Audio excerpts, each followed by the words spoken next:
ഇന്ന് വെപ്രാളം പിടിച്ച് ജോലി ഒതുക്കിയിട്ട് കസ്റ്റമർ കുറച്ച് ഡ്രസ്സ് എടുക്കാൻ വേണ്ടിട്ട് പോവേണേ. ഞാനും മോളും ആണേ പോണത്. ജോലി ഇല്ല, ഇവിടെ പിന്നെ ജോലിയൊന്നും ഒതുക്കാൻ അങ്ങനെ പോണത്. ഇവക്കാണെങ്കിൽ എവിടെയെങ്കിലും പോണെന്ന് അറിഞ്ഞാൽ പിന്നെ വെപ്രാളാണേ.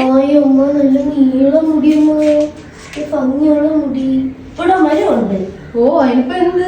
നിനക്കുണ്ടല്ലോ മുടി. എനിക്ക് കുറവ്. പിന്നെ ഇവിടെ നല്ല ഹെൽത്തി അല്ല, പിന്നെ നല്ല ഷൈനിങ് ഗ്ലോ പോലത്തെ അതൊന്നും ഇല്ലമ്മ. സത്യത്തിൽ ഇവള് പറഞ്ഞത് ശരിയാണ് കേട്ടോ. എന്റെ മുടിയുടെ വേരിന് ബലവും ഇല്ല, ഭയങ്കര ഡ്രൈനെസ്സും ആണ്. ഇപ്പോഴത്തെ അവസ്ഥ അതാണ്. എന്റെ ഫ്രണ്ട് ഉപയോഗിച്ചിട്ട് നല്ല റിസൾട്ട് ആണ്. ഡെലിവറിക്ക് ശേഷം വന്ന മാറ്റങ്ങളാണ് കേട്ടോ ഇത് നമ്മുടെ ജ്യൂസി കെമിസ്ട്രിയുടെ 100% natural chilli rosemary hair growth ആണ് കേട്ടോ. നമ്മുടെ മുടിയെ നല്ലപോലെ വളർത്തിയെടുക്കും കേട്ടോ. സ്കാൽപ്പിൽ 1-2 ഡ്രോപ്പ് ഇതുപോലെ ഒഴിച്ചെടുത്തിട്ട് ജസ്റ്റ് ഒന്ന് മസാജ് ചെയ്ത് കൊടുത്താൽ കേട്ടോ. നമ്മുടെ black seed oil, pumpkin seed oil, Rosemary, മുളക് സത്തൊക്കെ ഉള്ളതുകൊണ്ട് നമ്മുടെ മുടിയുടെ റൂട്ടിനെ സ്ട്രെങ്തൻ ചെയ്യുന്ന മുടി വളർച്ചയുടെ 356% വർദ്ധിക്കുമെന്ന് ക്ലിനിക്കലി പ്രൂവ് ആണ് കേട്ടോ. 28 ദിവസം കഴിഞ്ഞപ്പോഴത്തേക്ക് മുടിക്ക് നല്ല നീളവും ഉള്ളൊക്കെ വെച്ചിട്ട കൊഴിച്ചിലും മാറിയേ. ഇവിടെ പർപ്പിളിൽ, ആമസോണിൽ, നൈക്കിയിലും, ഫ്ലിപ്കാർട്ടും, മിന്ത്രയിലും ഒക്കെ ഉണ്ട്. ജ്യൂസി കെമിസ്ട്രിയുടെ വെബ്സൈറ്റിലുണ്ട്. അപ്പൊ ഇന്നത്തെ വീഡിയോ ഇത്രയുള്ളേ.